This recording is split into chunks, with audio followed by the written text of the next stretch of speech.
他明明只是個手無縛雞之力的5歲男孩，卻徒手就割斷了職業殺手的喉嚨，甚至還有着百步穿楊的射手天賦。只因他竟是售價高達1000萬韓元的殺人機器，於無聲無息之中索人性命，對他來說只是家常便飯。可這些聰明可愛的孩子們從小便生活在修道院裡，只有那些最強大的人才有權利成為他們的家長。而男人為了撫養這個擁有頂級天賦的男孩，付出了高達1000萬的代價。他的兄弟姐妹們也同樣訓練有素，價值不菲。所有孩子都稱呼瑞秋修女媽媽，只要一声令下，他們便会展示出五花八門的殺人絕技。而剛才小女孩拙劣的演技也是令瑞秋氣憤不已，再犯錯她就會在修道院永遠的消失。而身為管理者的神父，真正目的是打造一批冷酷無情的殺人機器。從咕咕墜地開始，他們便接受無情的軍事化特種訓練，一旦被所謂的家長购買走，如何使用他們便完全由家長來決定。可是由於他們實在是太過於危險，從小就被灌輸了絕对不能違背的原則，這就是所謂的3條絕對準則。第一，絕對不能違抗家長的命令；第二，沒有家長的命令堅決不能使用武力；第三，在家長的生命受到威脅之時，可以無視以上2條準則。而剛剛被買走的男孩發現車子被跟蹤了，卻被剛剛成為家長的男人大聲呵斥，下一秒他們乘坐的車子便被重重撞翻。而肥胖的男人經過幾次翻滾，早已一命嗚呼。訓練有素的殺手們伏擊成功，卻不敢答應。車中唯一存活的只有這個滿臉是血的男孩。2人對視了一眼，決定上前查看，畢竟一個弱小且受傷的孩子構不成什麼威脅。下一秒，一塊鋒利的玻璃卻貫穿了他的喉嚨。男孩冷靜地順勢接過殺手的手槍，以屍體為盾牌，自腋下瞄準另一名殺手，毫不猶豫地一槍將殺手爆頭。至此，失去了家長管束的男孩便人間蒸發。而神父還有大量優秀的殺人機器供买家挑選，可這個他最愛的精英中的精英卻剛被买走就失蹤在人海中。因為買家意外死亡，所以无法追蹤到他的任何蹤跡。而男孩早已化身為一個普通中學生，平靜的生活。可一記突如其來的爆肝拳卻將這個男生打得口吐鮮血。施暴者居然笑嘻嘻地問道：“這一拳能打幾分呀，親愛的黃浩賢同學？”黃浩賢忍着劇痛強顏歡笑道：“滿分10分，您這一拳絕對值15分，簡直太棒！”幾個混混聞言笑成一團，正要繼續對浩賢施暴時，一個黃毛小子推開校霸，衝向浩賢大喊：“讓我來試試！”隨即裝模作樣地打了黃浩賢幾拳。校霸卻把這一切都看在眼裡，誰知黃浩賢卻不買他的賬，直接罵了一句：“去你媽的朴詩妍！”和稀泥的朴詩妍正在向同伴吐槽，卻被校霸抽了狠狠的一記耳光：“混蛋，別忘記了誰是你的老大！”被打的朴詩妍卻豎起大拇指陪笑道：“老大真是拳腳了得，這一拳能夠幹掉泰森。”得意的校霸見狀沒有多說，留下買煙的任務交給他便離開了。朴詩妍見校霸約瑟夫拳離開，長出了一口氣，隨即套近乎般的搭上了浩賢的肩膀。浩賢本以為又要挨一頓揍，可是朴詩妍卻只是讓他請客吃了拉麵。這個家伙還以為浩賢在心疼錢，而這個與浩賢名字恰好相同的小餐館，竟然是他的媽媽一直在經營的。而這個浩賢極力隱藏的餐館卻被朴詩妍發現，感受到危險氣息的浩賢立刻對他起了殺意，因為母親的安危是他最大的底線。就在浩賢正準備殺掉他時，朴詩妍竟然對媽媽展開了一番自我介紹。震驚不已的浩賢一頭霧水，沒想到這個小黃毛還蠻懂禮貌的。為避免夜長夢多，浩賢急匆匆準備告別媽媽，可他卻為我們打包準備了很多美味零食。浩賢心底急得團團轉，卻口不能說。這些家伙得到了免費的便當，一定會變本加厲的霸凌自己。老媽還不知好歹的邀請其他朋友們來做客，可這讓浩賢一直以來保護的母親也因此被置於危險的境地，而他好像個做錯事的孩子，令人心疼。而這些好心贈送的便當馬上惹出了大事。約瑟夫馬上知道了浩賢的媽媽開了一家炒年糕店，於是一場針對浩賢的折磨開始。他甚至將整碗年糕扣在了浩賢的頭上。這一次忍无可忍的浩賢再次动了殺意，對母親的威脅和侮辱是不可原諒的。於是在隱忍了10年後，那只殺人的手再次出擊，鋒利的筆尖卻在距離動脈10毫米處停下。退隱已久，他終究是下不了殺手。教室裡的氣氛一瞬間冷卻到了冰點。黃浩賢，你這個混蛋，剛才想幹什麼？剛拉完屎的朴詩妍哼着小曲拐進了班級，卻被眼前的一幕震驚不已。教室裡怎麼會有這麼多警察？地上的鮮血和被打壞的眼睛、破碎的窗戶和冷漠的警察，仿佛無情地訴說着那天的黃浩賢被打多麼的慘。儘管被打得幾度昏厥的他一再卑微求饒，可那只沙包大的拳頭卻再也沒有停止。而最終能讓他自己從煉獄中解脫的，卻居然只有他自己。只因校霸霸凌了那個他最不該忍，而那個神秘修道院裡走出的孩子們情同手足，每一個人都是訓練有素的恐怖殺人機器。就在剛剛，把浩賢逼得跳樓的約瑟夫又有了新的餿主意，他計劃讓小弟們替他背鍋。而按照韓國法律，未滿18歲的少年犯罪並不用服刑。可就算是這樣，家屬如果提起訴訟要求賠償怎麼辦？那麼就讓他們永遠的閉嘴好。而約瑟夫為每位背鍋俠更是準備了1000萬韓元的辛苦費。黃浩賢生死未卜，還在搶救，家中只剩下母親一個人獨自落淚。而約瑟夫等人已經悄悄潛入了皇家所住的公寓，可是電梯一直停在5層。為避免夜長夢多，他決定步行上樓。可當他到達5樓時候，卻發現異常。只見一個滅火器卡在電梯門處，導致電梯一直無法下去。同時，一個身穿帽衫的男人攔住了去路。你讓我等了好久了。開口竟然是朴詩妍的聲音。可詩妍到這裡並不是幫助他們滅口，而是開口質問道：“你是怎麼知道皇家年糕店的事情？”說到這裡，約瑟夫立馬來了興致。本該去買香煙的朴詩妍卻跑去請鄰居小孩們吃年糕。而浩賢和媽媽生氣的一幕，恰巧被返回的約瑟夫撞見。而明白原因的詩妍心底十分自責。這些家伙今天來的目的是讓浩賢媽媽永遠的閉上嘴。而約瑟夫也早已看出了詩妍的反骨，自從那一次他假意欺負黃浩賢，卻實際是為他解圍開始，約瑟夫就已經知道他們不是一路人，而今天相見必定拼個你死我。而朴世妍卻出人意料地拔掉了滅火器的插銷，干冰噴射出的煙霧刺激的約瑟夫睜不開眼，而手下小弟們也被嗆得頭暈目眩。慌亂之中，朴世妍一個滅火器正中一名流氓頭部，那人吃痛到底，把約瑟夫也撞了個大跟頭。怒不可遏的約瑟夫還未站起身來，就看到手下馬仔們瞬間被世妍一個一個幹掉，而朴世妍敏銳地感覺到來自背後的威脅，以不可思議的速度架起滅火器擋住了約瑟夫的全力一擊，而他靈巧的微微滑動就錯開鋼軌，並以千鈞之力將滅火器重重砸在約瑟夫腳上。這個混世魔王的臉立刻成了豬腰子顏色，隨即爆發出一陣殺豬般的慘叫，倒地不起。媽呀，我新買的 AJ 和我的美甲完蛋了！而朴世妍並不打算就這麼放過他，一記沙包大的拳頭直奔約瑟夫的帥臉。朴世妍用了50%力氣的一拳直接将約瑟夫踹，而他口中卻念念有詞，說着聽不懂話，沒有家長的允許，你不可以使用你真正的力量，而在家長的生命受到威脅時，可以忽略前2條規則。而黃浩賢的媽媽說過，朴世妍就像他的兒子一樣，所有想要傷害他的人必須付出代價。而深夜的死士大廈中，院長接到了一通來自韓國的電話，對面是一個叫做白虎集團的神秘組織。死士大廈消失的神秘傳說已經被組織再次找到，他的代號叫做肖恩，自小精通各類武器，暗殺技巧更是出類拔萃，更是被眼光獨到的日本最大黑帮選入麾下。可陰差陽錯之中，肖恩竟然被錯誤地送到了韓國，自此肖恩像是人间蒸發般消失了。可5年後的今天再次现身，令神父喜出望外。而平日里溫和善良的瑞秋，在得知人才回收機制已經觸發時，瞬間穿戴一整套裝備變身戰鬥狂魔。可神父只是要把那個男人帶回來，這種反應實在是過度了。約瑟夫的父親權炳宇雖身為黑幫老大，卻極有原則，身為家長的他深施一禮，對着浩賢媽媽深刻的道歉。可他並沒有多加理會他們，因為這件事情早就不是錢能解決的問題。當聽到自己所擅長的道歉居然被老太太都拒絕後，權炳宇瞬間像机器人般冷臉轉身離去。原來他此行是来與黃媽谈判的，但見他如此態度就沒有任何必要。而身為業內人士的約瑟夫自己就可以搞定這一切。在車裡吐槽年糕店糟糕的衛生半天後，他才想起自己那個被打不成樣子的犬子。那麼權炳宇要如何解決這一切？3歲女孩價值500萬，6歲800萬，8歲男孩更是賣出天價1200萬，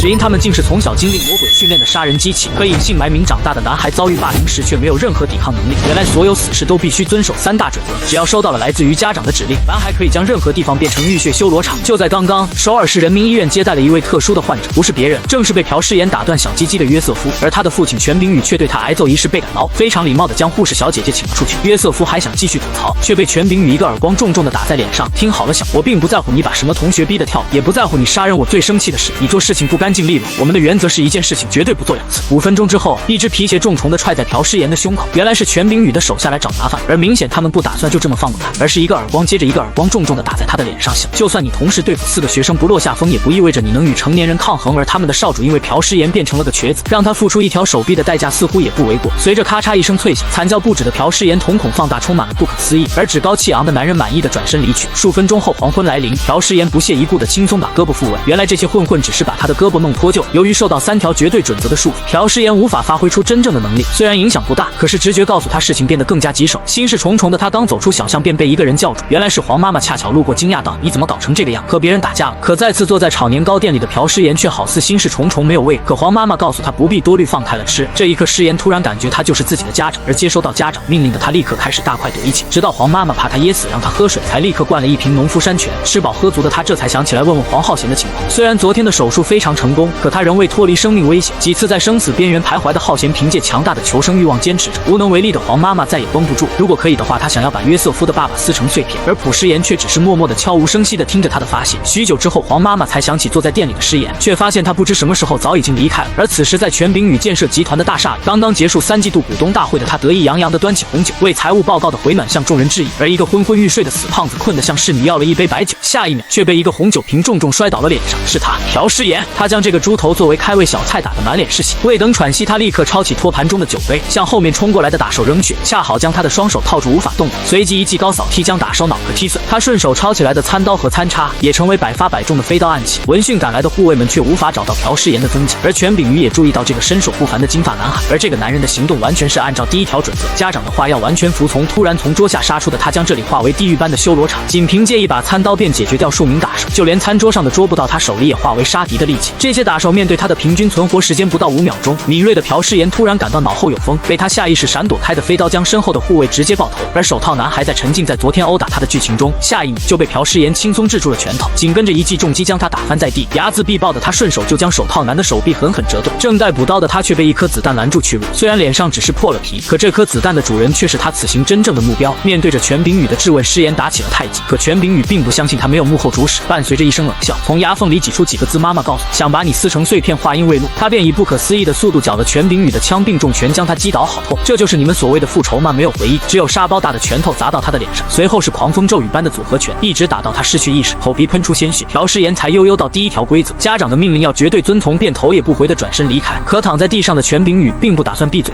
下次我一定要了那個老女人和你的命。朴世妍的眼神逐漸狠厲，但是並沒有回頭，卻抬手向背後的吊燈開了一槍。那吊燈不偏不倚的恰巧在權柄宇上方，被擊中後飛速墜落，隨着一聲巨響，躺在地上的男人血肉橫飛，死在當場。規則3：家長生命遇到威脅時可以採取任何行動解決問題。而此時病房裡的約瑟夫正在和護士打情罵俏，看似漫不經心的護士忙着配藥，卻故意把翹臀對着下體受傷的約瑟夫。而當他提起全家父子提及的3條準則，瞬間引起了約瑟夫的警覺，大聲質疑道：你給我打的是什麼藥水？護士見狀微微一笑，取下口罩道：我只是想讓你多睡一會。褪去面具後露出一張不可思議的，她竟然是修女瑞秋。女人只是使用了最基本的易容術，就從全副武裝的御姐杀手變身為清纯可愛的少女蘿莉。只因她原本是死侍大廈的首席刺殺專家，此行的任務是將失蹤10年的精英殺手帶回組織。可這個身經百戰的少年只聽從於家長的號令，哪怕是面對把自己餵養大的奶媽，也絕不可能屈服。就在剛剛，殺入權柄宇集團大廈的瑞秋遇到了問題，她意識到肖恩已經突破了3個絕對準則的桎梏。雖然這一切令神父無法相信，可現場留下的數十具成年男子屍體無疑說明肖恩已經不受到絕對規則限制，而這種事情在此事大廈的歷史上是從未有過的。神父立刻意識到大事不妙，假如此事是真的話，那麼那些被賣掉的武器們極有可能將槍口反過來瞄準組織。而當今唯一解決問題的辦法，只有先研究突破絕對規則的肖恩。瑞秋需要以美色誘惑貼身接近他，觀察他是否擅自動用了武力。而在韓國作為組織內應的白虎幫，似乎除了觀察瑞秋前凸後翹的身材以外，並不打算提供什麼實質幫助。很快，瑞秋就完成了對肖恩的初步調查。在本地就讀於一所中學的他，使用的父母信息都是偽造的，而喬裝打扮為淑女教師的他不禁想入非非：當年那個精通各類武器、殺人如麻的可愛小男孩究竟變成什麼樣？隔着教室的窗戶，瑞秋終於見到了肖恩。可化名為朴世妍的他，此刻正在班級裡和同學吹牛，甚至大爆粗口調侃被他打爆的約瑟夫。瑞秋難以置信，眼前這個粗俗的孩子真的是當年那個天才男孩嗎？可大聲叫嚷的朴世妍終於惹怒了趴在後面睡覺的大哥大狗熊，兩人來回用國罵對噴了幾句之後，決定用拳頭解決問題。瑞秋立刻回想到死侍大廈中那些建立威信的殊死爭鬥中，可沒用1分鐘，朴世妍就被打得抱頭痛哭。他明明是那個最強的孩子，怎麼會一個死胖子僅僅用拖鞋就把他踹倒在地？上課後，作為代課老師的瑞秋漫不經心地念着課文，而他還需要再繼續觀察幾天，畢竟這個男人曾經是精英中的精英。突然，瑞秋發現他竟然一直在用餘光偷瞄着自己，就算武力可以掩蓋，這個家伙的聰明才智畢竟是藏不住的。於是瑞秋假裝走過朴世妍，卻用餘光瞄向了他的筆記本。假裝學習的他居然在課本上塗鴉，還畫得很醜。氣憤的瑞秋馬上給了他一個大逼斗。坐在更衣室馬桶上的瑞秋絞盡腦汁也想不出，當年的天才怎麼會變成如此的一個蠢貨？除了長相相似，當年那個優雅的殺手氣質在他身上蕩然無存。如此幼稚的男孩絕對不是那個精英肖恩。考慮許久的瑞秋換上了運動鞋，紮起了高馬尾辮，瞬間化身為陽光健康運動少女。很快等到學校放學，瑞秋假扮女生一直跟隨着朴世妍，可正要回家的她突然被一個聲音叫住：你能幫我把這些菜送回家嗎？恰巧黃媽媽路過，收到家長指令的她立刻執行。旁邊的瑞秋卻起了疑心，決定跟過去看。今天的菜色照例是一頓年糕和關東煮大餐，而朴世妍一如既往的胡吃海塞，黃媽媽依舊非常關照她。雖然瑞秋從約瑟夫口裡聽到過黃媽，卻搞不清她與朴世妍究竟有什麼關係。眼前這個粗俗的男人越看越粗俗，怎麼可能是他親手教導出來的小可愛？突然，瑞秋的口中被辣年糕狂放的辛辣衝擊着味蕾，手忙腳亂的他趕快喝下黃媽遞過來的一杯冰水解辣。旁邊的朴世妍居然嘲笑起他的酒狀，眼含淚花的瑞秋咬牙切齒：我一會就要殺了你這個混蛋！而在他記憶中，肖恩從來就不能吃任何辛辣的食物，可他沒注意到朴世妍緊緊握着手掩飾着顫抖，而更是對黃媽頻頻豎起大拇指表示好吃，而且拼命的把眼前的食物往嘴裡塞。笨蛋，吃不了辣不吃不就行了嗎？瑞秋腦海中突然一閃，剛才路上聽到黃媽的指令拿東西，現在到店裡聽黃媽的指令吃年糕，這個男人難道正在聽黃媽的命令？看起來當初組織的猜測沒錯，即便是強如肖恩，也絕對不可能違反3條絕對準則。這樣看，全家大廈的血案極有可能是朴世妍接到命令去做，唯一可能做到這件事的，當然就是眼前的這個人。他把黃媽看作了家長，於是趁朴世妍正在搬運紙箱的空當，瑞秋從手中快速向黃媽射出了一支致命飛箭，可一支橫空出世的叉子卻準確無誤地將他當空攔下。朴世妍一改往日懶散樣子，身手敏捷地騰空躍下，終於把你給擊出來，小混蛋！黃媽被椅子倒地聲音驚了一下，在回神殿前居然已經空無一人。而此時瑞秋和朴世妍已經在小巷裡動起手，殊死搏鬥中他也沒有停下喋喋不休的洗腦。而朴世妍其實第一眼就已經認出了那個教導自己一身本領的瑞秋，想把他完整的帶回去，看起來不是那麼容易。没有退路的朴世妍不得已向瑞秋坦誠身份，可他臉上浮现的微笑卻帶着一絲絲邪魅。不知道為何大名鼎鼎的天才殺手會自認那個其貌不揚的年糕店老闆為家長，無只得裝瘋賣傻求萌混過關，可也知道這次自己玩過。可不等他繼續解釋，瑞秋已經突然動手，一個過肩摔就將1.8米的男孩高高舉起，而後重重的砸到地上。朴世妍遭到頭部重擊，暫時失去戰鬥能力。瑞秋趁機霸氣騎到朴世妍身上，再一次邀請這個天才少年重回組織。可一想到要回到那個浴血殺殺戮的日子，他的記憶仿佛回到了離開那一天。從今以後，你的名字就叫做朴詩妍。恍惚的詩妍忽然驚醒，此刻的他心中已經有了分晓。被騎乘的他用大頭猛撞瑞秋的鼻子和胸部，畢竟是個弱女子。瑞秋吃痛後撤一大步，止不住的鮮血從指縫間流下。看來你是不願意老老實實跟我走。肖恩，他抬頭問道。可眼前的小巷裡早已空無一人，而此時的朴詩妍早已高速奔跑在回家的路上。意想不到的是，他們竟然把瑞秋這樣的王牌都派过，而腦海中那個滿臉是血的女人究竟是誰？夜幕再次降臨到死尸大廈，可神父並不想休息，因為瑞秋讓近在咫尺的肖恩溜走，而他發现了一個驚人的秘密：黃媽媽竟然通過3條絕對準則控制着朴詩妍。看起來他將黃媽自己認定作為家長，這副面容現在已經暴露。為了進一步貼身觀察朴詩妍，瑞秋再次更換身份，一旦確定黃媽就是實際控制朴詩妍的家長，就可以開始行動。而門外被插隊而氣憤不已的女人卻被眼前的景象震驚。進去的是少女，開門出來的怎麼是個風度翩翩的銀髮淑女？而想要解除家長和好孩子們的關係有2種辦法，他們決定先嘗試溫和的方案。瑞秋直接找到了黃媽媽，開門見山的要求她不要再管朴詩妍，否則會害了她，並假稱自己是詩妍的母親，只是由於工作太忙沒時間管理她而已。而黃媽似乎被這樣的說法打動，開始覺得自己有罪，讓家長自願放棄孩子的占有權是最好的方法。眼看計劃就要大功告成，瑞秋告訴黃媽，等朴詩妍再次到這裡，命令她不要再來這裡，回家吧，這樣她只能返回死尸大廈。正當瑞秋帶着勝利者的微笑準備收工時，來自黃媽的一句話卻讓她亂了陣腳。我絕對不會放棄朴詩妍的，你認真看過她的臉？這個可憐的孩子每天穿着髒兮兮的外套，經常被同學打鼻青臉腫，走在大街上，一想到這裡，黃媽不由得心如刀割。現在的詩妍需要一個家長來照顧她，而不是每天忙到看不見的搖錢樹。氣急敗壞的瑞秋破口大罵，可是這個女人心意已決，是斷然無法改變的。再次功虧一簣的瑞秋氣得渾身顫抖，卻無可奈何。褪下了偽裝的瑞秋再次把失敗的消息通知神父，別無選擇的他們只能採取第2種方案。而嗜血成性的瑞秋竟然好似期待已久，只見她一把抓下身上的外衣，露出一身性感夜行衣。黃媽的年糕店每天都需要採購新鮮蔬菜，而瑞秋瞅準時機秘密跟隨潛入店中，懷着被奪走寶物的憤恨，今天決意除掉這個女人。只見她狠狠按下手中的遙控器，事先在牆壁上布設的 C4 炸彈收到信號，發出急促的蜂鳴聲。霎時間，一陣劇烈的爆炸聲回盪在超市中，天花板上滅火裝置感應到明火，開始進行噴淋。而趁着黃媽注意力被吸引，身後的瑞秋已經悄悄瞄準她。就在她扣下扳機的一剎那，不知從哪裡冒出的一道人影，竟然用一只平底鍋擋下了必中的子彈。是，此人正是朴詩妍。瑞秋臉上露出了難以掩飾的驚喜，而朴詩妍也是頭一次知道平底鍋真的能擋子彈，而他對黃媽的殺心譜也是早有察覺。不過又是槍又是炸彈，陣仗未免也太過合體。不死心的瑞秋瞅準時機，再次向黃媽開槍。警覺的朴詩妍立刻用身體擋住槍口，而瑞秋的獵殺行動也激活了第3條規則。得到反擊理由的朴一腳踢飛了他手中的槍，而失去武器的瑞秋迅速從胸罩中抽出了匕首，殺紅了眼的他一把將刀捅向母的心窩，瞬間地上鮮紅的鮮血止不住滴下，誰知扎中的卻是朴詩妍順手從貨架上拿下的一罐西紅柿醬，深深嵌入罐頭的刀被朴詩妍一把扔掉，馬上一擊提膝擊讓瑞秋失去了戰鬥力，而順勢倒地的瑞秋卻利用經驗把朴也绊倒在地，而腰部受傷的他暫時無法起身。險險取勝的瑞秋擺出勝利者的姿態，準備進行下一步行動。黃媽被突如其來的變故弄得一頭霧水，而一旁在埋頭哭泣的小男孩引起了他的注意，口口聲聲說着找不到媽媽的他哭得滿臉淚痕，背在身後的手裡竟然握着一把尖銳的匕首，所幸憑借靈活的機動性躲過了他致命一擊。雖然朴身手了得，可是瑞秋憑借匕首優勢持續向他施壓。可就在他們相持不相上下的一剎那，瑞秋成功的用謊話吸引了他的注意力，哪怕朴詩妍只分神了1秒鐘，瑞秋就迅速的掙脫了束縛，更是一刀毫不留情的劃過了朴的帥臉。而掛彩的朴順手拿起了一盒魚罐，用盡全力向瑞秋的頭部砸去。而一旦黃媽死亡，組織就會像對待一條狗一樣，再次將朴詩妍囚禁起。慌不擇路的朴詩妍隨手抓起來一袋面，下意識揮刀的瑞秋一刀切斷了面，炸出的煙霧卻彌漫了整個房間。視線受阻的他完全沒有發現近在咫尺的剪刀，不知是手抖還是故意放水，朴詩妍竟只是剪斷了他的一缕長髮。占得先機的朴詩妍步步緊逼，犀利的進攻，即便是瑞秋也只有招架，可他卻不怒反喜事，這才是我認識的那個肖恩。而憤怒值已經爆表的朴卻一剪刀將他的匕首壓制，隨後雙手抓住瑞秋的腋下舉過頭頂，一把將這個身材哇塞的女人重重摔下，而瑞秋卻不偏不倚地掉落在超市的购物車中。朴詩妍此時再度開口，剛才你們說把我當做產品，那你就嘗嘗產品的味道吧。一記大腳開門就將瑞秋的購物車踢得飛了出去，結果這個3、6D 的性感御姐居然被幾個購物車夾在了一起。隨着咔嗒一聲，朴詩妍鎖上購物車，她一邊嘲笑着瑞秋，一邊揚長而去。事實證明，瑞秋的翻車並不是偶然。而超市的另一端，黃媽正在照顧着一個不起眼的小男孩，可這個家伙趁他不注意，竟抽出一把匕首，狠狠向黄媽刺去。可就在這千鈞一髮的時候，朴詩妍再次恰到好處的出現，而已經認出他的臉的男孩也不敢造次，快速收起了匕首。如果朴詩妍在這，那麼瑞秋就一定被打敗。而男孩對外的偽裝是一個和媽媽走丟的小兒童，為了避免露出破绽，他決定盡量少與詩妍溝通，轉而直接向正在等待的黃媽跑去。而心思縝密的朴詩妍卻把他一把抱在懷裡，而低聲告訴他，東張西望的小孩就會被殺掉。他沒有選擇爆發，而是要求與神父通電話。可男孩卻不打算就範，而是暗暗拿出了匕首。自然是被擁有超感官天賦的朴詩妍一把扔在地上。為保護黃媽安全，他卻只能盡可能低調。可肩上這個危險的男孩竟然1分鐘之內就睡着了。姍姍來遲的救火車到達了現場，其實早已經鄰居們自行解散。而此時教父大人也被一陣急促的電話鈴聲吵醒。啊，不是早就告訴他們都會妹妹玩水槍？可電話對面剛剛一開口，就令他精神為之一振。這個嗓音再熟悉不過，對面竟是那個自己心心念念的肖恩。可這一通秘密電話被打出，只能證明一件事，那就是瑞秋和小男孩的奪回任務已經失敗，而派來更多的殺手也只是徒勞。而面对强大的死士大廈，他也毫不畏懼，正面硬刚，因為他早已將黃媽視為最為尊敬的家長。根據準則3，一切針對他的威脅都會成為朴實言突破所有束縛的人。神父大喜，沒想到這小子居然對3條準則如此信任。隨後他假模假樣的保證再也不傷害黃媽，而信以為真的朴實言讓他拍瑞秋1小時後把小男孩尤金帶走。殊不知神父哪是一言九鼎的守信之人，呼呼大睡的尤金被一根金手指扣醒，驚覺的他下意識地摸向腰間的匕首，卻發現那裡早已空空如也，而擺在他眼前的卻是一份美味的黑暗料理。很快兩人到了約定的碰頭地點，身穿性感黑絲的瑞秋等候已久，冷酷的神情令人不寒而栗。尤金的臉上立刻流下了冷汗，不由自主地向瑞秋走過去，而朴實言卻不合时宜地為他打包了一份炒年糕，而他嬉皮笑臉的態度讓瑞秋十分惱火，領着尤金撂下狠話便準備離開。可是神父對沒有完成任務感到十分惱火，對於沒有用的廢物，等待着他的將是十分殘酷的結局。本已經走了很遠的朴實言停下腳步，最後一次詢問尤金是否需要嘗嘗便當。這一句看似漫不經意的詢問，實際上是在拯救一個孩子的命運。當他回頭給出確定的答覆時，臉上已經是淚流滿面，而這更是他與組織之間的博弈。來吧，我們一起回到皇家年糕。做殺手的都知道，7歲就幹這一行有多麼艱難。可男孩不僅對男女老少一概格殺勿論，甚至借着弱小的外表，差點令曾經的王牌精英險些喪命。然而，想要通過組織的层层考驗，真的這麼簡單嗎？按照絕對可靠的3條基本準則，所有孩子們的歸屬權由買家所有。可一旦買家死于非命，那麼所有權又回到了死士大廈。自尤金第一次被家長收養後，他的家長就會在不久後莫名其妙的死于非命。無論是出手闊綽的地產大佬，還是心狠手辣的黑道大哥，都難以活上1個月。而一次次的買家死亡，也讓神父倍感迷惑。算上這個倒霉蛋，尤金已經方死4個。儘管每次領養組織都會增加一筆收入，可沒有保護好自己的雇主，是非常嚴重的失職。而由於雇主被殺4次被退回，也已經是死士大廈歷史上最恥辱的記錄。假如再發生一次，尤金就只能安靜地躺在後面那些墓碑中間了。而心慈手軟的神父給了他最後一次機會，就是來韓國召回失蹤已久的肖恩。可是眼下尤金再次從瑞秋口中聽到了處理2個字，意味着自己像個廢物一樣將被拋棄。冷血的瑞秋已經不願意再給他機會，眼看命運的大門馬上要關閉，本已走遠的朴實言卻再度伸出了援手。孩子，你不想嘗嘗炒年糕了嗎？眼看有戲的瑞秋暗示尤金把握最後一次機會殺死黃媽。尤金會意嚎啕大哭，表示願意和朴實言回到店裡。此時的朴還是對瑞秋心存極大敌意，恰恰證明第3條規則依舊對他生效。在幾句欲拒還迎的假意推脫後，瑞秋終於答應放走尤金，可是一條絕不可回頭的路。而根據協議，一旦朴實言接納了尤金，瑞秋的目標將再次轉移到黃媽身上。可身經百戰的朴實言可不是嚇大，尷尬的是5分鐘後回到家中的2個人立刻就開始吵架。要不是看在黃媽的面子上，朴實言早就把這個小崽子扔出去。而湊巧的是，這2個家伙的媽媽都是瑞秋偽裝的。而面對黃媽發出在這裡過夜的邀請，尤金毫不猶豫地應下，這是他最好也是最後一次機會。雖然無奈，朴實言也只能接受，可這卻是他第一次如此深入黃浩賢的家。客廳收拾的窗明几淨，沒有什麼異常，唯一沒有接觸過的就是浩賢的房間。在得到黃媽的許可後，實言終於進入了浩賢生活的房間。這是一間再普通不過的臥室，充滿着呼之欲出的煙火氣息，一切的陳設普通到不可思議。大眾化的家庭和韓國人均長相，如此普通的生活卻是朴實言所可望而不可及的。如果沒有那場意外，黃浩賢應該坐在這裡靜靜地做功課，享受着與家人的美好時光。朴實言看着桌上的照片，不禁思緒萬千。而飯桌上的尤金已經吃得飽飽的，開始動壞心思。先是虛情假意地奉承了一番黃媽的廚藝，然後開始打聽起黃家的家庭情況。原來黃浩賢的父親已經去了天堂，而他聽聞此事竟一時恍惚將自己帶入情景。一個只會浪費資源的廢物，是不配在這個家族裡占有一席之地的。黃媽聽得一頭霧水，殊不知尤金說的正是他自己。無法證明自己的價值，就不會被家庭接納。黃媽聞言憤怒拍而起，大吼道：“家庭才不是你說的那樣！”而尤金一臉迷茫地等着解釋，卻被聞聲趕來的朴實言以睡覺為名一把抱走。善良的黃媽並沒有生氣，可是等待着她的將是一場危機。躺了1個多小時的尤金始終無法入睡，因為朴實言這個死鬼自己在沙發上打呼嚕，卻讓他打地鋪。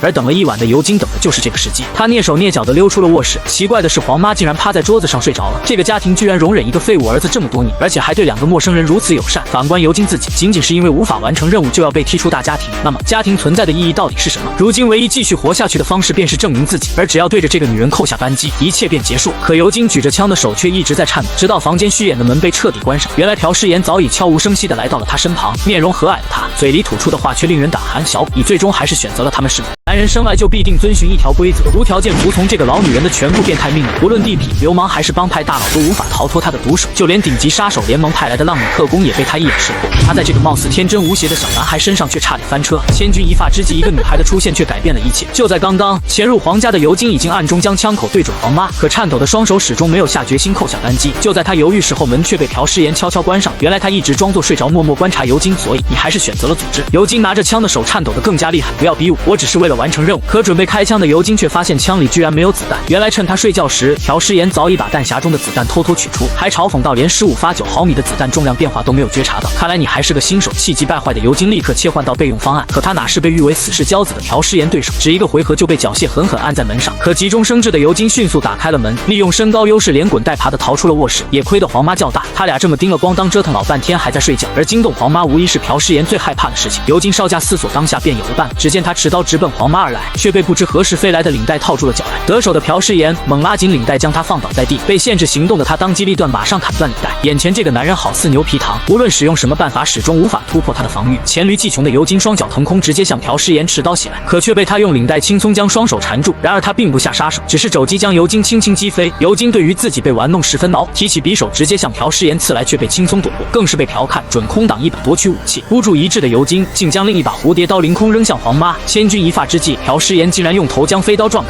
同時還把尤金一腳絆倒。小鬼安靜，別把人家吵醒了，打起精神來。好戲還沒開始，正得意的朴詩妍卻被一個暴力敲暈了。朴詩妍，你怎麼能欺負弟弟？慌忙解釋的話，黃媽根本聽不進去，而亂糟糟的瞬間正是殺手的最佳機會。朴詩妍當然敏銳地意識到有人要搞事情，笑眯眯的借故盤起了尤金手裡的蝴蝶刀。在這個男人的眼前，尤金永遠不可能殺了近在咫尺的老女，正面對抗絕對是行不通的。而此時的尤金卻被黃媽當成家庭的一員，這是他從不敢想過的體驗。眼前剛剛差點被自己殺死的老女人，竟然如此關照自己。一團糟的众人被门口突然響起的敲門聲驚醒，黃媽打開門，發現門口站着一個人，來者是一位學生打扮的女孩，自稱是尤金的姐姐瑪麗。此行來是為了帶走尤金並加以感謝。而聞得此言，朴詩妍心中已經有了計策，於是關上門來與瑪麗單獨溝通。為了帶回尤金，組織承諾黃媽的安全得到保障。而瑪麗更是曖昧地告訴他，尤金此次行動只不過是瑞秋獨自的武斷命令，可他別在大腿上的匕首沒有躲過朴詩妍敏銳的眼睛。被識破的瑪麗尷尬一笑，掩飾殺機。很明顯，朴詩妍並不打算乖乖聽話合作。把握節奏極佳的尤金及時跳出來繼續演戲，衝過去抱住瑪麗大喊姐姐。可是瑪麗帶給他的消息卻並不振奮。由於這次任務失敗，讓神父大人十分失望。這一次尤金有可能真的被組織清了。而朴好似也覺察到了這一點。瑪麗，你在做什麼？你快把我的計劃毀了！尤金出人意料地說道。我正在利用初學者的優勢逐漸融入這個家庭。這個任務可不像你想的那麼簡單。而這個死士大廈的傳奇就是本次任務最強大的守護者。這個男人的愚蠢和醜陋完全掩蓋不了他強大的戰鬥能力。聽到有人談論自己的長相，朴詩妍立刻氣得抓耳撓乾，表示出去鬧鬧。到此時，瑪麗終於覺察出自己的確影響了尤金的任務，於是給他個台階下，準備帶他跑路。雖然說是另有安排，但尤金對自己的命運心知肚明。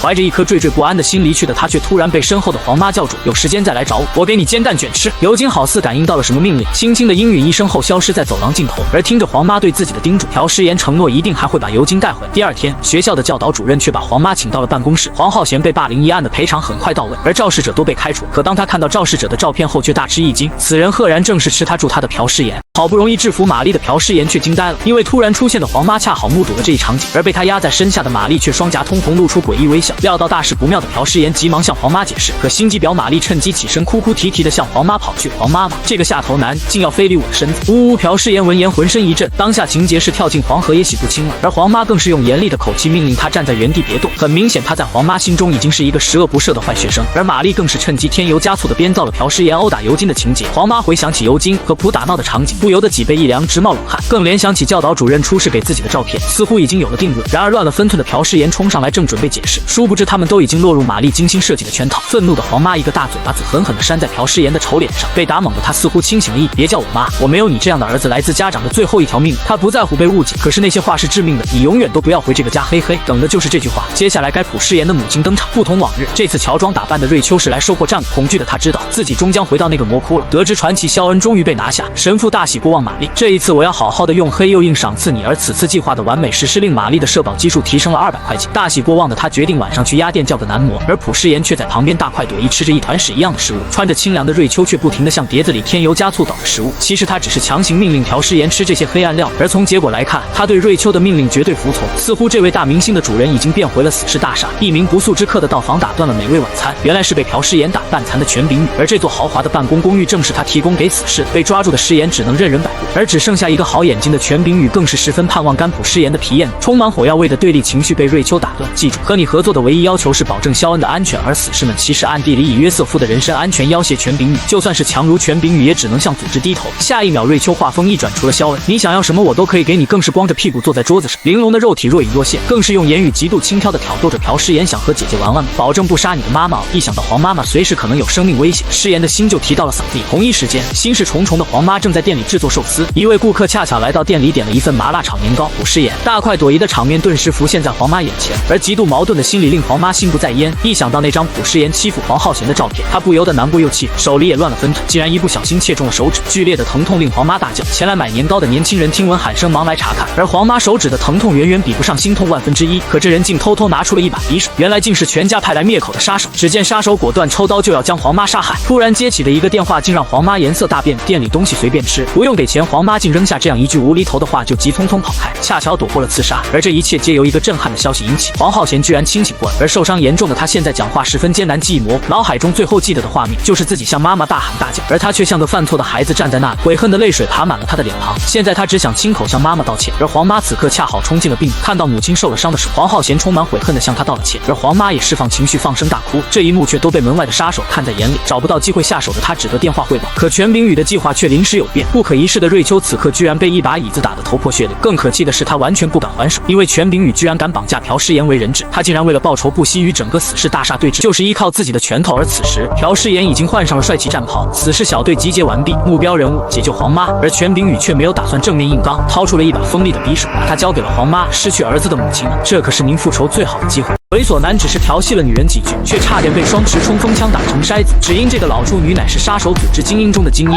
非但殺人如麻且極為變態。可男人身為前俄羅斯僱傭兵團長，擁有超強的實戰經驗與防禦能力，即便是被西恩重傷卻能安然無恙。眼下此時眾人將陷入一場致命危機，黎明將至，此時大廈卻依舊燈火通明。收到信息的下屬連夜遞上了來自韓國的項目報告，權秉宇建築集團只不過是區區無名小卒，竟然敢打我們最寶貝的西恩主意，他媽的！神父大為震怒，而權秉宇集團大廈此時卻陷入死寂。已經秘密潛入的瑞秋突然接到了來自俄羅斯的電話，一再向死侍耀武揚威的權秉宇徹底激怒了神父，以最高領導人命令將其趕盡殺絕。特別是他看中的西恩，自回歸以來首次執行任務，這次務必向組織展示能力，證明自己。正當眾人摩拳擦掌準備大殺四方時，朴世妍卻突然結結巴巴打起了退堂鼓。一向大男子主義的他居然娘們唧唧起來，原來這個損貨將耳機搞丟了。剛才神父的慷慨陳詞他完全沒聽見，就連瑪麗對他的殺手專業性也提出了質疑。身為組織眾人敬仰已久的傳奇，面對敵人居然如此業餘。所幸在瑪麗利用監控系統的追蹤下，他們順利跟隨對方來到了學校。可以確認，黃媽被權秉宇綁架到了這裡。瑞秋敏銳地察覺到了失言的異常，這個家伙似乎想做一些不尋常的事情。出於關心，他提醒朴世妍，此行唯一目的是殲滅所有敵人。陰沉着臉的失言此刻卻更像那個傳說中殺人如麻的劊子手。他們來這裡並不是取樂，而是將這裡變成屠宰場。然而他們的一舉一動都被人看在眼裡。某人通過高清的海康監控系統將他們的動向盡收眼底，而對手竟然是死侍組織的精英團队。這下不額外付佣金可是不行了呢。而可笑的是，這支隊伍中居然還有不到10歲的孩子。這愚蠢的僱傭兵團隊逗得男人哈哈大笑，會給你額外的報酬，只要你們把這幾個該死的家伙徹底抹殺。權秉宇坐着輪椅緩緩現身，說好的3個殺手只來了2，令他有些許不悅。不過即便是這樣，男人也胸有成竹地向他保證完成任務，而他的眼神凌厲，嚇得權秉宇一身冷汗。這只是個玩笑，專業殺手從不對自己的客戶下手。而這個叫迪米特里的男人並非等閒之輩，興奮的他似乎嗅到了鮮血的味道。被蒙在鼓裡的死侍4人正在前行，可過於安靜的氣氛似乎預示着危險。身為黑客的瑪麗居然完全沒法連接到校園中的攝像頭，自信滿滿的尤金提議兵分2路，就算是遇到敵人估計也是菜鳥。眾人欣然同意，不曾想這是他們今天最為愚蠢的一個決定，一旦有什麼意外將立刻利用無線電通訊。唯一一個丟掉設備卻是傳奇殺手西恩。出於對朴世妍的曖昧之情，瑞秋選擇與他一起行動，而姐弟2人離開搜索學校外圍及監控中心。而那個女人似乎在暗暗竊喜，這個家伙該不會對自己有非分之想吧？你真的還在惦記救出那個老女人嗎？瑞秋冷冷問道。為何如此在意她？我的身材不是更性感？朴世妍正在辯解，瑞秋卻打斷了他。你越是在意他們的安危，卻越令他們陷於危險境地。本應安穩度日的平常百姓，卻在幾天之內接連成為了殺手和財閥的目標，更是被蠢貨綁架，遭到致命危機。這一切的源頭究竟在哪裡？本該平靜生活的普通家庭生活，卻因為朴世妍的出現被一再打亂。更恐怖的是，隨之而來的死侍成員們，他們帶來的只有恐怖和殺戮。這一切的罪魁禍首正是朴世妍自己，一心想要替同學復仇，幫助黃媽的自己，卻是那個帶來災禍的兇手。你小子的唯一出路便是回歸我們死侍大廈。瑞秋得意說道。忽然，敏銳的第6感讓他意識到了危險，一把將瑞秋推開，躲過了一顆必中的子彈，超乎常人的反應速度，令百發百中的槍手也佩服不已。可眼前的男人似乎是瑞秋的舊相識，迪米特里·梅德韋傑夫，俄羅斯著名的赤腳僱傭兵團2號人物。2人上次見面還是在海參崴，而今在韓國相遇竟是對手。身為高級殺手的瑪麗也被他制服，失去知覺。見強敵來到，瑞秋又驚又氣，恨得咬牙切齒。沒想到這個曾騷擾自己的同事，而今被權秉宇重金收買來殺掉自己。而迪米特里明顯不是什麼什麼好比。瑪麗已經被他上上下下摸了個遍。面对這個自己意淫已久的美女，此時此刻他居然提出和瑞秋約會，混雞巴蛋！瑞秋瞬間手持雙微衝暴起，面對渣男直接開大清空彈匣。可如此強大的火力對於迪米特里這種人物如同撓癢癢，甚至可以從側翼發起反擊。然而发誓手刃渣男的瑞秋並不打算收手，不停向迪米特里傾瀉彈雨的同時，他還不忘給朴詩妍上課，提醒他別忘了誰帶來的災禍，卻發現朴詩妍這廝早已消失不見。與此同時，嘴碎的迪米特里還在對於他的身材品頭論足，甚至出言不遜要嘗他的身子。可這些污言穢語正被蹲在窗外的朴詩妍聽在耳中，毫不慌張的他出言譏諷卻不動如松。面對冷靜的少女，迪米特里躍出窗戶率先出手，卻被反應超快的朴詩妍死死抓住手槍。如此強大的爆發力並不像一個普通學生，沙巴大的拳頭也不像尋常百姓。這一記前手擺拳明顯要置人死地，然而一擊得手後，朴詩妍的臉色卻變了。這個男人除了流了一點鼻血外，似乎完全沒有受到傷害。八寶男第一次執行刺殺任務，就被神秘男人揍得鼻青臉腫，更是在心愛女人面前顏面掃地，只因對手竟是來自西伯利亞的雇傭軍，徒手獵殺棕熊僅僅是他的日常操作。然而西恩並未發揮出他的全部實力，解開與同伴羈絆的心結的他，將爆發出脫胎換骨的超強殺傷力。想要加入聞名遐邇的俄羅斯赤腳雇傭軍，第一關便是赤腳潛入令人膽寒的西伯利亞無人區，獵殺大型動物並生存下，而其中的佼佼者更是能夠赤手空拳獵殺棕熊，這也是迪米特里能夠成為副團長的原因。眼下朴詩妍軟綿無力的直拳力度等同於撓癢癢，相反他只是用了一記最普通的反擊拳，便將詩妍擊飛到數十米外的牆面。起身的迪米特里嘴裡還不停嘲諷，卻發現手中的手槍槍管居然被人拆掉。原來剛才的一瞬間，被擊中的朴詩妍對自己的槍動了手腳，這個小細節令迪米特里對他刮目相看。但雙方體型差異實在過大，詩妍完全沒有勝算，而手持武器的男人明顯不打算放過他。就在電光火石的一瞬間，側翼突然殺出的瑞秋精準地擊碎了迪米特里的手槍。死裡逃生的迪米特里還不忘調戲女，可他也許忘了，要不是手下留情，他完全可以一槍擊斃，而不是留他一命。雙持衝鋒槍瘋狂傾瀉着彈雨，壓制的迪米只有躲閃餘地。瑞秋忽然感到一絲殺意，下意識躲閃，一顆子彈擦身而過。雇傭兵並非孤軍作戰，權柄雨的狗腿子們見有機可乘前來偷襲，饒是強如瑞秋，也只得先行避開風頭。躲在牆角的他卻意外發現了蘇醒過來的瑪麗，而受傷過重的他還仍然無法戰鬥，卻帶了非常有價值的信息。就在被擊暈時，他看到了另一位赤腳雇傭軍，這兩人對死士來說是極大的威脅，戰鬥力勝於權柄雨狗腿子數十倍。而男人此時已找到了落单的尤金，儘管從小被打造成天才殺手，然而這個微笑男人面具背後卻藏着一副狠辣的雙眼。對於這些相對來說軟弱的女人，雇傭兵甚至都不屑攻擊。朴詩妍強行站起，撐着下達命令讓瑞秋去解救尤金，而詩妍自己決定來為整個團隊墊後。原來剛才被痛點的時候，他卻悄悄將能量收集儲存了起來，準備反擊。突然間，一顆完美避過我們所有人的子彈打在桌子上，這些權柄與飼養的野狗也具備相當的戰鬥力。下一秒，瑞秋直接當場教做人，無限火力掃射令人無法抬頭，重打手倒地不起痛的大叫，畢竟他們也只是血肉之軀，無法抵禦子彈。朴詩妍對上迪米特里毫不畏懼，畢竟曾經是死士的头號殺手，像個男人一樣命令女人先走，自己來墊後。英雄氣概令瑞秋大為傾倒，以瑞秋的槍法帶着瑪麗突圍不是大問題。率先失去耐心的迪米特里對於瑞秋的離去耿耿於懷，直接罵街。可想而知，空門大開的他被朴詩妍一拳擊中正面，力大無窮的迪米特里用全力回擊，卻仍然被躲。對於自己和前女友的曖昧交談被打斷，迪米可以說憤怒到了極點，這次不再留情，就連漫不經心的隨手一揮，也給朴詩妍造成了極大傷害。這一拳同樣是打得朴詩妍人仰馬翻，不同的是，他爬起來發現小臂上竟被劃開了一個大口。原來老奸巨猾的迪米竟然用斷槍狠狠地割破了他的皮膚。朴詩妍施展口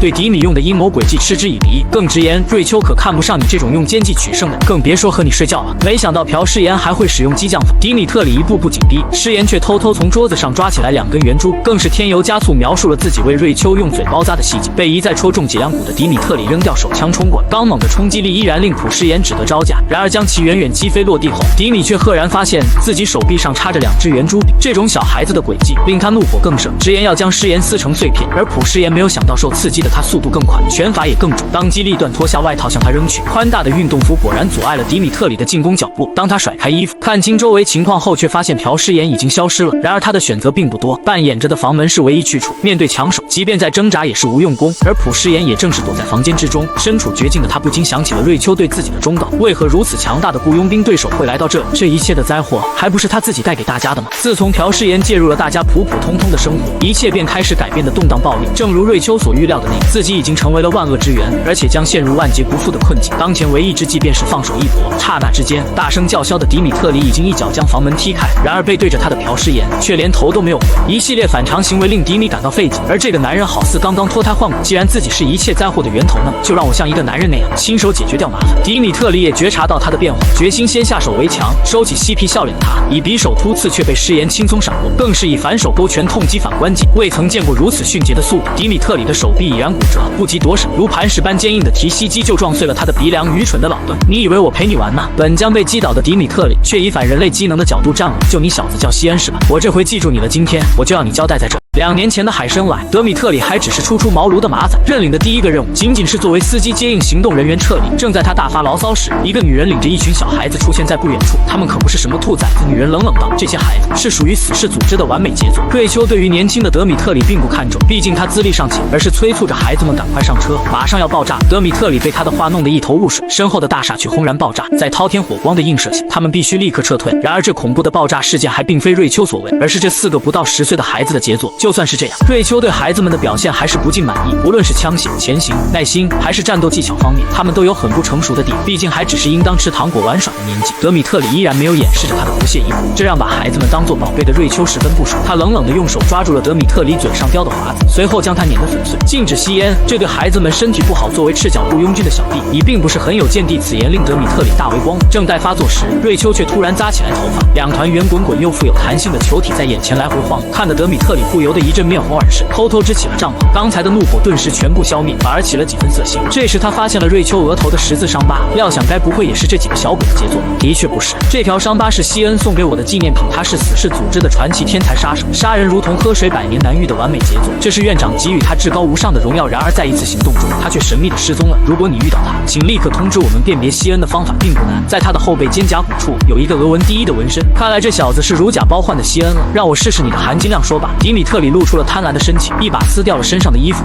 像個男人一樣決鬥。記住我的名字，德米特里·梅德維傑夫。電光火石間，匕首已經刺到面門，朴詩妍匆忙低頭，堪堪躲過刀鋒，卻被德米特里順勢雙手緊緊扣住脖梗，提膝就是一頓瘋狂輸出。眼見自己馬上要被擊垮，朴詩妍急中生智，抬頭猛擊對方下。雖然依靠着這一下拉開了距離，可腹部卻劇痛無比，可能剛才猛烈的膝蓋攻擊令肋骨骨折。德米特里不等他喘息，迅速撲上前來，迅捷的突刺絲毫不像剛被我重擊下巴多次的人。疲於躲閃的我再也無力招架，被他雙手壓制在牆角。只見德米特里雙手持刀，猛地一下將朴詩妍震倒在地，馬上用盡全身力氣用匕首向他扎刺。誰知這必中的一刀卻未能命中，不是他刀技不佳或力量不足，只因朴詩妍順手抄起了一塊獎牌擋住了這一刀。看到他溜好，趁機倒地正踢還擊，得到空檔起身後，更是殘暴的用獎牌猛攻對手頸部。雖然是沒有利刃的武器，卻直接切開了他的喉嚨。沒啥送的，這個就當你來韓國旅遊的紀念品吧。話音未落，朴詩妍下死手，狠狠將獎牌插入他的喉嚨。受如此致命傷的德米特里大口吐血倒地。苦戰獲勝的朴詩妍長長出了一口氣，正準備去和瑞秋會合的他，卻發現桌子上似乎放着什麼東西。正當他走神的一瞬間，一只手臂卻偷偷拿起了一旁的高爾夫球桿，高高舉起，瞄準他的後腦，用盡最後的力氣重擊砸下。幸虧被警覺的朴詩妍閃身躲開。進入癲狂狀態的德米特里瘋狂揮舞着球桿，試圖尋找機會。朴詩妍卻出人意料地向他衝去，高高躍起，用雙手狠狠鎖住德米特里的脖梗，稍微用力便扭斷了脖子。隨着手中的球桿轟然倒地，這副躯體的主人似乎再也不會來騷擾，怕他死不透。許久後，朴詩妍才從他後背上鬆開手，卻意外發現剛才的桌子上似乎散落着什麼，這居然是詩妍自己的照片和個人資料。他為什麼會出現在這裡？朴詩妍一頭霧水。尤金此刻正在學院的游泳池旁邊溜達，他正在為我們擔心時，卻突然遭到了陌生人的搭訕。擁有第7感的他突然汗毛直立，匆忙後跳出危險距離。身為最強特工的尤金，如今卻沒有察覺到這個男人。更糟糕的是，面前的男人更是個強敵，也許命不久矣。感到危險的尤金試圖用耳機呼叫德米特里，可回應他的只有熟悉的沙沙聲。原來男人早已安置了電子圍欄，一切無線信號都會被阻撓，而男人卻似乎對他十分友好。然而明知道對方戰鬥力強於自己後，他只能採用卑鄙伎倆等機會偷襲。沒有退路的尤金思索片刻，卻像個正常孩子那樣發出了撕心裂肺的大喊。對於尤金快要哭了這時，女人似乎極為感興趣，而他裝傻充愣，卻輕易騙去了男人的性命。然而一條鐵棒卻突然出現在尤金面前，一棍子就將可憐的尤金打得起飛。頭部受到重擊的他，似乎又成為了雇傭兵口中的廢物，就連一個失去戰鬥能力的小孩，雇傭兵們也會繼續毆打他，直接到死。男人名叫尤里，是赤腳傭兵團的新人，可他的手段卻將為死士帶來了無盡的麻煩。本該躺在女人懷裡吸吮乳汁的男孩，卻是個心狠手辣的頂尖殺手，不僅心思縝密，工於心計，更是精通槍械，擅長近身格鬥。然而面對聞名西伯利亞的赤腳雇傭軍，尤金卻再一次陷入了武鬥。究竟沒有傳奇殺手西恩的庇佑，這個8歲男孩能否獨自完成任務？可他其實也只是個愛哭鼻子的小孩。然而這一切卻都是不露痕跡的表演。從小受到的嚴苛訓練，目標是在任何極端條件下都完美執行任務，而利用自己的外形優勢裝傻充愣，無疑十分具有迷惑性。男人聯繫門門衛詢問這個男孩的來處，卻遲遲得不到回信。誰能想到，門衛早已經躺在血泊之中，而兇手卻眨着無辜的大眼睛站在他眼前。我肚子疼，找不到地方拉屎，嗚嗚。即便是殺人不眨眼的幫派成員，看到如此可憐的孩子也會心生憐憫。然而，也許他沒有聽過農夫與蛇的故事，否則就不會挨這一刀了。另一邊的同伴還在和辣妹聊微信語音，抬頭卻發現男人居然跪在地上，一言不發。慌忙來看，這才發現男人早已被割斷喉嚨，氣絕身亡。正驚慌失措時，男孩早已從背後對他發動了致命一擊，乾淨利落的手段與斬殺之前二人如出一轍。而見慣了血腥殺戮的男孩沒有絲毫內心波瀾，殺戮對於他來說只不過是按照父母的指令完成又一個任務罷了。可是眼前的這個家伙是怎麼搞的？誰會毫不猶豫地攻擊一個哭泣的孩子？或者說欺凌弱小，他反而是樂在其中？別人越哭泣，他就越興奮，真是個徹頭徹尾的瘋子。看來尤金的弱小外表並不能討得什麼便宜。男人突然毫無預兆地突襲逼近，以手中的金屬棒球棍重重砸向尤金。雖然他躲閃及時，巨大的衝擊力卻將地面震得粉碎。這是多麼恐怖的力量！一出手就是致死技。這種特制的棒球棍威力極大，常人無法使用，但在男人手裡卻是可敲山震石的利器。疲於躲閃的尤金不小心摔倒在地上，喜笑颜開的棒球男準備給他開個菊花，筆直伸出的球棒一端正中尤金的腳踝，痛得他大喊大叫起。情急之中，他手上憑空变出一把蝴蝶刀，以3寸之險堪堪擋住球棒的致命一擊，然後手扶樓梯欄杆，縱身一躍而下。雖然跌了個狗吃屎，不過好歹算是逃了條性命。男人見狀不慌不忙，反而給了尤金10秒鐘的逃命時間。不過這10秒鐘過後，要是再被追上的話，他就要對尤金為所欲為。尤金聽完此言，單手觸地，雙腳擺出衝刺姿態，1秒鐘就瘋狂跑出去10幾米，因為他已經察覺此人並非自己所能抵抗對手。當前唯一之計便是在有限時間之內盡可能拉開與對方的距離。可是埋伏前方的男人卻是等候已久，這一重擊更是差點要了尤金的小命。還沒到10秒鐘呢，尤金大驚失色，辯解道。男人大笑，我就是那麼一說，你還當真了？危急關頭，尤金只能再次用匕首格擋棒球棍的進攻，卻被男人隨便揮棍就把整個人直接掀翻到游泳池中，小小的身形濺出了一大片水花。老子又有的玩了，哈哈！坠入水池中的尤金渾身酸痛，完全無法自救。恍惚之中，他又想起了朴诗妍对自己說過的話：沒人要的海，就只會哭鼻子和偷看女人洗澡。雖然引得尤金大為生氣，他們畢竟還是一個團隊，每個人都有自己的價值。可不知為何，朴詩妍一直努力拯救黄浩賢的媽媽，就算他已經放棄了監護人的權利，不再是詩妍的家人，朴詩妍依然義無反顧地去拼上性命救他。對於無父無母的孤兒尤金，這一切顯得完全無法理解。朴詩妍不置可否，只是挠挠頭，反問尤金：這個家對你意味着什麼？一剎那，所有的畫面不停在尤金眼前播放。黃媽對家庭的定義完全超出他的認知，完全不同背景不認識的孩子，居然被接納一起生活。下次再把尤金帶到家裡來，這是黃媽告訴他的話。再見他的時候，我們一起到他家裡去。所以，到底家庭意味着什麼？恍惚間，尤金漸漸快要失去意識，而岸邊的男人漸漸失去了耐心，破口大罵：小犊子，你越掙扎，老子越興奮。尤金大叫：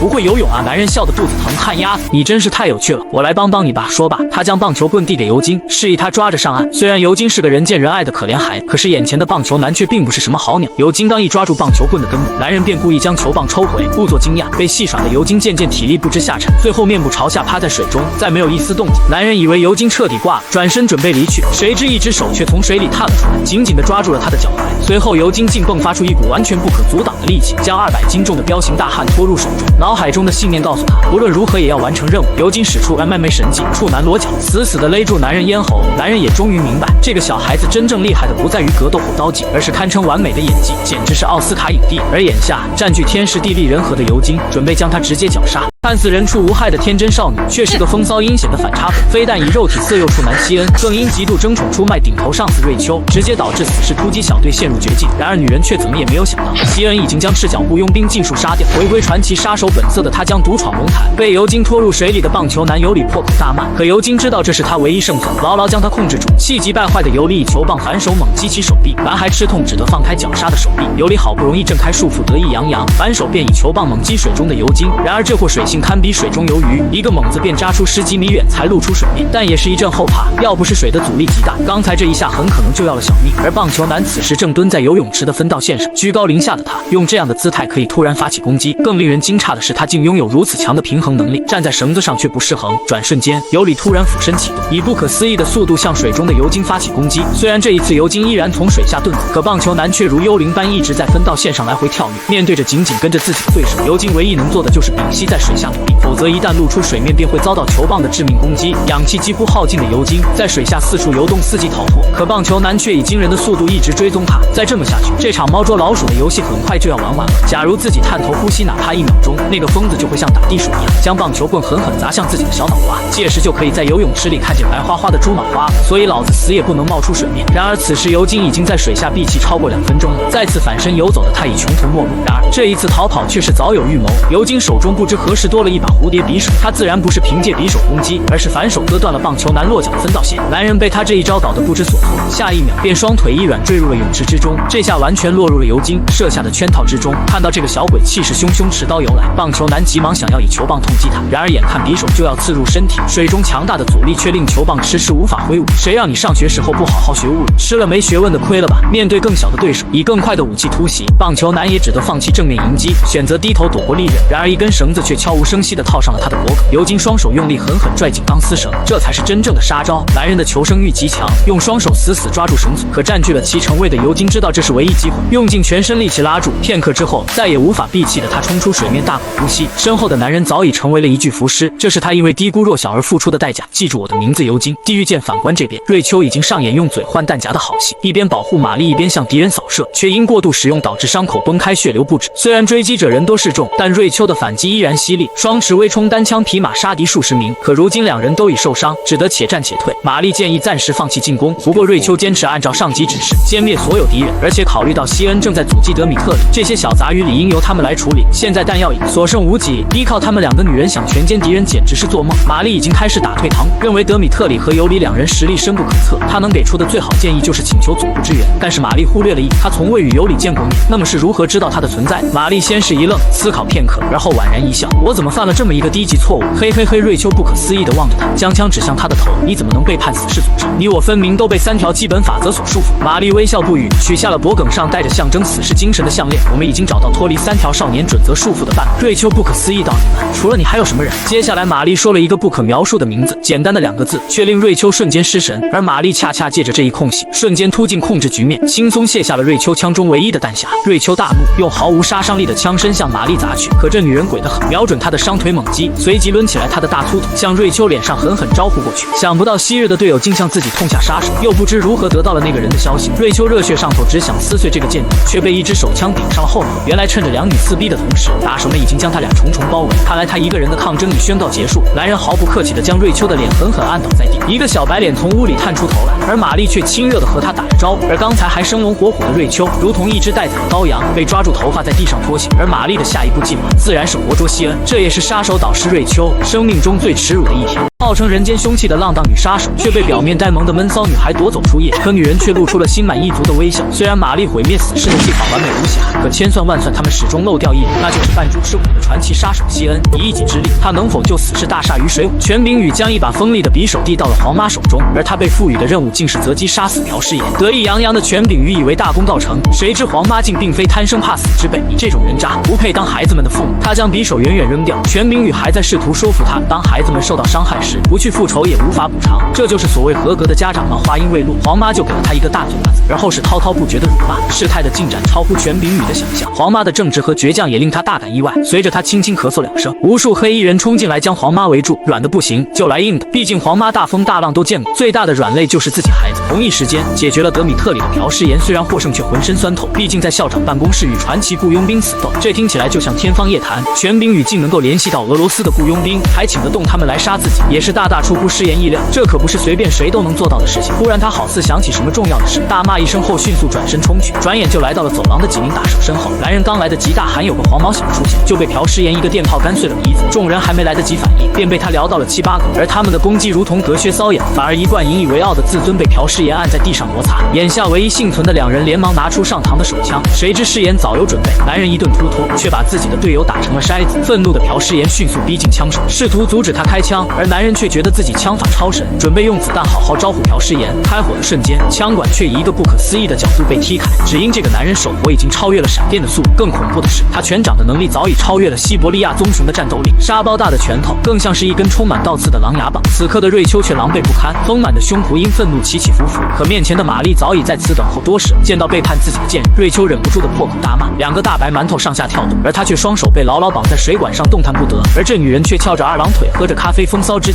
可這場叛亂的真實原因卻令人驚掉下來，一切居然是因為他嫉妒西恩最偉大的傑作稱號。神父早在他們小時候就不停地在耳旁吹噓西恩是傳奇天才，殊不知這種行為卻挑起了瑪麗內心中極度的反感。曾經的他也是死士的驕傲，為何單要捧那個混蛋？可這一切在他見到西恩後改變了，也不就只是個愚笨的高中生嗎？沒什麼大不了的，所謂的傳奇，其實也就只是對過去的幻想罷了。神父也只是通過神話西恩的形象，樹立一個遙不可及的目標罷了。瑞秋才不管他那一套，一口差點把他的胸罩咬了下，嚇得瑪麗連連後退。而瑪麗最終的決定就是用行動證明自己的能力要遠遠強於西恩。他本應是那個死士中口口相傳的最偉大的傑作，而瑞秋對他瘋狂的發言好似走了神，只是呆呆看着对面的屏幕。屏幕上的西恩以肉眼難以察觉的速度瞬間摆平了景，而后闭路電視便是一屏幕雪花。心下有底的瑞秋知道他來救自己，瑪麗對他突然發出的冷笑感到毛骨悚然，隨後更是添油加醋的劈開大腿，開始諷刺瑪麗：“你以為神父只是生氣肖恩失蹤嗎？某些人的能力也沒有得到認可吧？”氣得瑪麗渾身發抖，壓下火氣的他準備不予表糾纏，身後卻傳來一句話：“你這個退貨根本無法與西恩相提並論。”這是壓死駱駝的最後一根稻草。瑪麗迅速從包裡掏出一把槍，一槍便準確地擦傷了瑞秋的臉頰。臭婊，這只是個警告，我完全有能力幹掉你。如果你再叫老娘被退了，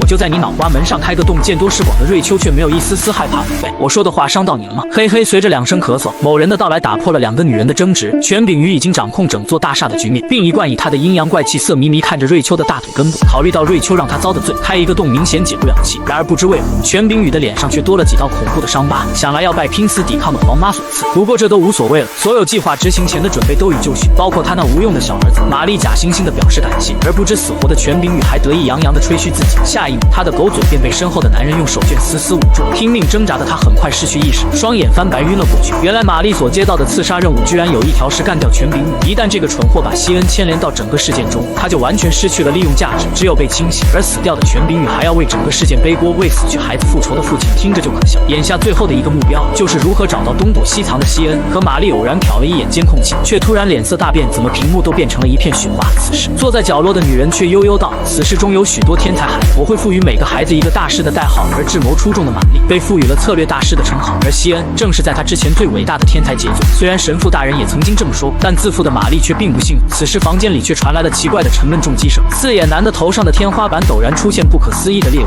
只聽轟的一聲巨響，朴詩妍自天花板中一躍而下，一記重拳捶擊將四眼男腦漿打得四溢。瑞秋露出怪異微笑，神父所言非虛，代號西恩的神秘殺手朴詩妍，目前為止仍然是死士第1號天才傑作。可擁有死士最傑出傳奇稱號的西恩，並不是什麼憐香惜玉的媽寶男，將會用鐵拳告訴叛徒瑪麗被刺組織的悲慘下場。西恩從小就聽慣了彩虹屁，包括神父在內的所有人都盛讚他為死士歷史第1天才。只有像他這樣兼具天賦和高超技術的孩子，才能夠獲得神父的認可，並獲得死士大廈最偉大傑作的稱號。作為至高無上榮耀的基友，將在他身上刺下序號1的刺青。緊張流汗的他卻沒有注意到，在他們身後陰暗潮濕的角落中，一個女孩心中已經種下了仇恨嫉妒的種，這才有了10年後這種對峙的局面。瑞秋大声提示詩妍，瑪麗正是這一切的幕後黑手。想不到朝夕相處的隊友竟然被刺自己的導師，恨得詩妍摩拳擦掌，欲除之而後快。可這瑪麗端地是浪的，嫣然一笑道：“你該不會對女孩子動手吧？”另一只手卻在懷中悄悄取出了一把匕首，出其不意突然向詩妍的臉上招呼。這種突然啟動的進攻的確威脅極大，詩妍也只有躲避鋒芒。然而整件事情最奇怪的是，瑪麗居然貿然進攻死士隊友，這明顯違反了3大準則。可既然她先動了手，朴詩妍也有了還擊的正當理由，一出手便令瑪麗難以招架。畢竟她這種女孩以蠻力與其對抗還是不夠看。突然瑪麗用手肘摟過詩妍的脖颈，將她的頭緊貼酥胸，一個漂亮的過男甩將男人扔向地面。這個動作大大出乎詩妍意料，她單手撐地試圖穩定平衡。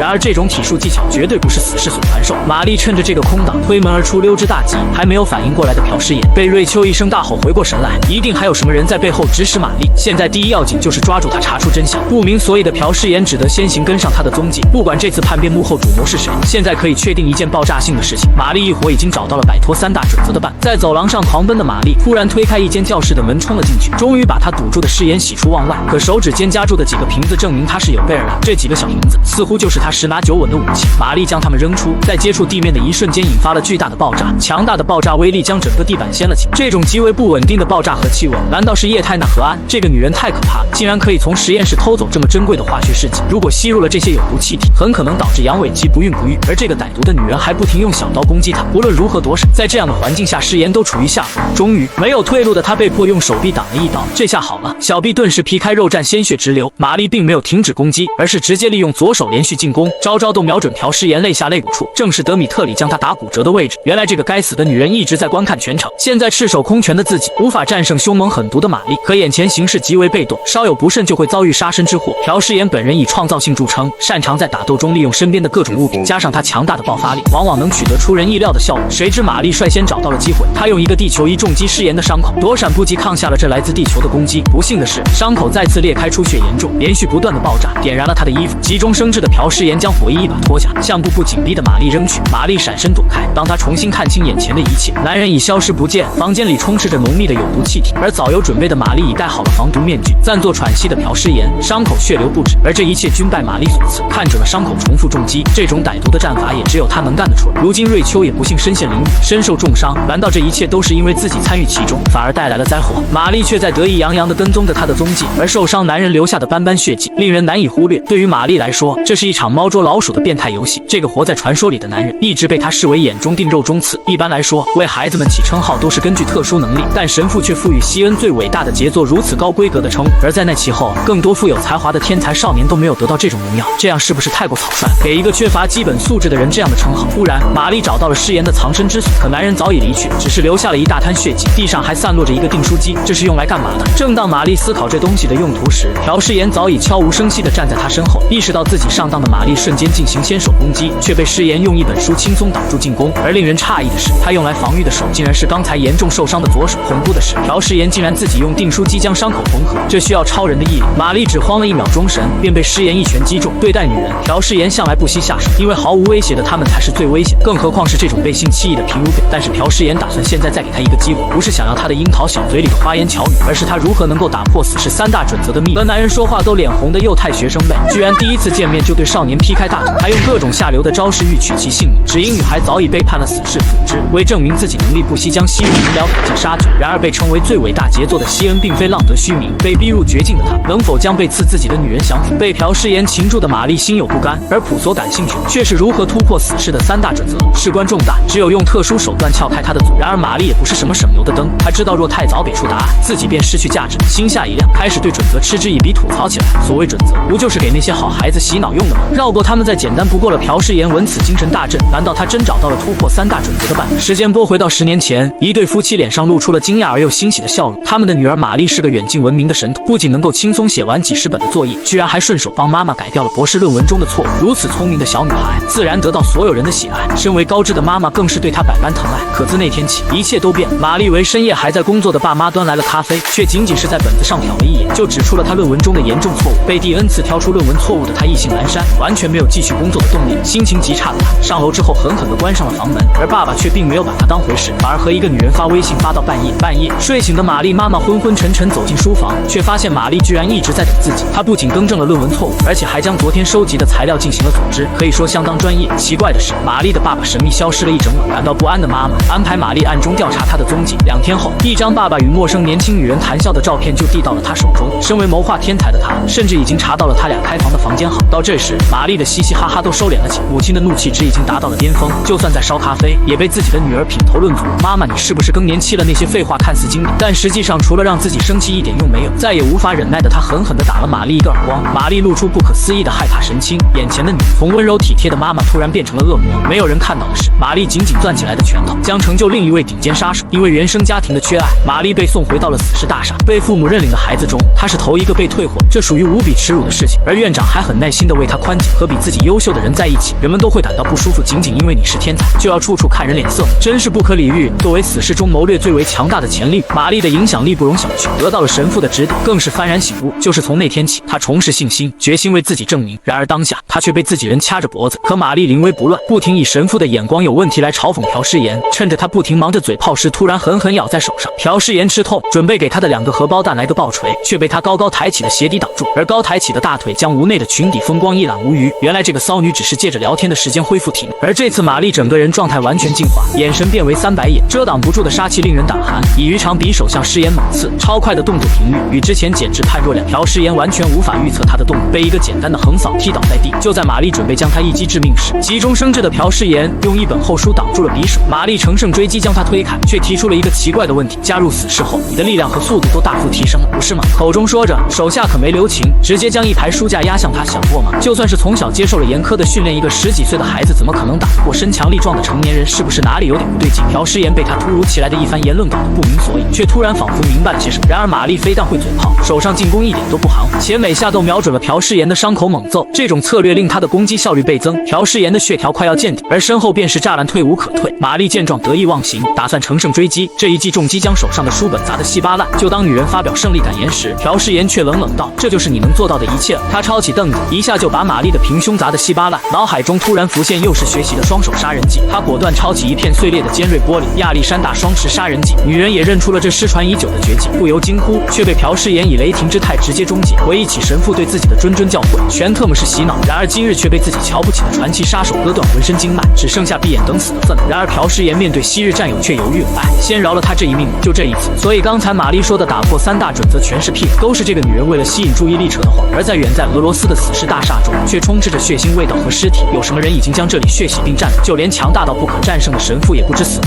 原來設計傾覆死士大廈的幕後黑手不是別人，正是初代死士的傳奇天台諾爾。還未出場就令眾人死傷慘重，就連至高無上的神父也慘遭其毒手。西恩能否擊敗諾爾完成自我救贖？全市大廈樓頂陰雲密布，風雨欲來，2名守衛卻不得不堅守在此，因為計劃中的信號遲遲未來。而屆時他們將把這個男孩從樓頂扔下去。這複雜的計劃竟只是為了在朴詩妍面前殺死黃浩賢。但此時裝睡的黃浩賢卻被守衛當場發現，頓覺自己被當作傻子糊弄，令男人大為光。而一頭霧水的黃浩賢還尚未搞明白他現在的處境，但是恐懼是會讓人記憶深刻的，剎那間就令他回想起從學校4樓跳下的那一刻，無力恐怖的眩暈感令他一陣作，再也忍不住的他吐了一大灘，令所有守衛厭惡不已。眾人紛紛叫嚷要把他現在就給推下去。可就在這時，一個小男孩的出現叫停了這一切。他有意無意的大聲問道：“有人見到黃浩賢了嗎？”趴在地上的浩賢如同抓住了救命稻草，可換來的卻是對方的嘲諷：“我聽說黃浩賢是個擅長跳樓的高手，空有一張小白臉的失敗者，對嗎？”嘴上毫不留情，可是尤金來到此處正是為了救出黃浩賢。侍衛們還沒張開嘴問話，尤金竟以閃電般的速度穿梭，並在他們身上開了幾道血口。如此精準的突襲，準確無誤的把打手們的手腳經脈點斷，就算是此刻想要逃走，也是完全是徒勞。男孩如此快的速度和準確性，絕非一般人能達到。其中一位守衛惱羞成怒，從懷裡掏出了一把手槍，準備將其擊斃。10餘個成人面對着這位小小的孩子，卻被打得落花流水。黃浩賢意識到尤金處境愈加危險，打算趁人不注意發起攻擊協助。然而面對着男人黑洞洞的手槍洞口，黃浩賢懦弱的心魔再一次開始作祟。面對強敵，他嚇得尿了褲子。可這一次他決心克服羸弱的自己，打手用槍將尤金逼到了牆角。這下他無處可逃了，只聽得砰的一聲，尤金的脚中彈噴射出一道鮮血。這名槍手也並非泛泛之輩，曾獲得過亞運會射擊銀牌。千鈞一髮時，一向懦弱的黄浩賢居然突然起身衝向槍手，將其撲倒。連吃女人奶都費勁的他，卻學泰森咬下了打手的豬耳朵。而黃浩賢卻無法制服男人，眼看就要被直接近距離槍決。及時趕到的尤金一個大腳，直接給這男人的腦袋踢得血漿四濺，當場喪命。經歷了血戰獲勝的他們，終於獲得了彼此的認可。而大廈窗外淅瀝瀝下起小雨，剛剛蘇醒的瑪麗感到渾身累得要死，好似被臭男人把玩過了一樣。當他看清面前的這個女人是誰後，他心底不免有些真的恐懼。而西恩那個鬼頭卻找個借口在後面殿後，誰不知道他最喜歡的就是殺戮。瑞秋此時在無意中拿起了尤金落下的一個小盒子，而此時的瑞秋正在全力搜索黃媽和浩賢被藏匿的位置。與此同時，瑞秋居然很隨意的在瑪麗大腿上注射了一根針劑，這種針劑有強制令人說出實話的功效，同時也伴隨着大幅增加性慾。瑞秋於是開始逼問他為何背後計劃這場陰謀，目標竟然是毀掉整座死士大廈，殺掉所有成員，而幕後主使竟然是諾爾。聽到這個名字，瑞秋的臉上頓時冷汗直流。你是說那個諾爾現在還活着？看出瑞秋非常忌憚這個名字，瑪麗愈發得意。聽說他在你額頭留下了一道傷疤，連走之前都沒來得及和你道歉。原來諾爾才是整個死士歷史中最偉大的那個天才。瑞秋已經被令人震驚的真相驚呆了。那個男人如果還活着的話，這裡所有人都不會有勝算。瘋狂奔跑的朴詩妍突然腳步停了下來，這裡不就是黃浩賢的班級嗎？突然他發現一個人伏在課桌上不省人事，好像是黃媽。無論他怎麼大呼小叫，叫，或者瘋狂拍門，黃媽依然毫無動靜，看起來可能已遭不測。當他拉開房門的一剎那，眼前忽然浮現黃媽那張憤怒到流淚的，或許真的像瑞秋說的那樣，一切的災厄起源，帶來無盡的禍端源頭並不是別人，竟然就是朴詩妍她自己。正在他意志消沉、垂頭喪氣時，突然被趕到的尤金教主，且看出了他心情低落。朴詩妍雖驚訝於他的毫髮無傷，可更驚訝的卻是跟在他身後的黃浩賢。對於死世的人來說，他是西恩；而對於黃浩賢來說，他還是那個玩世不恭的朴詩妍。雖然蓬頭垢面的他滑稽的像只猴子，可他卻也是為了救黄浩賢，不惜一切代價除掉那些壞蛋。然而黃浩賢並沒有所謂的感激。俄羅斯雇傭兵、黑社會財阀，什麼死事跟我有什麼關係？到頭來引來這一切不幸，不就是你本人嗎？朴詩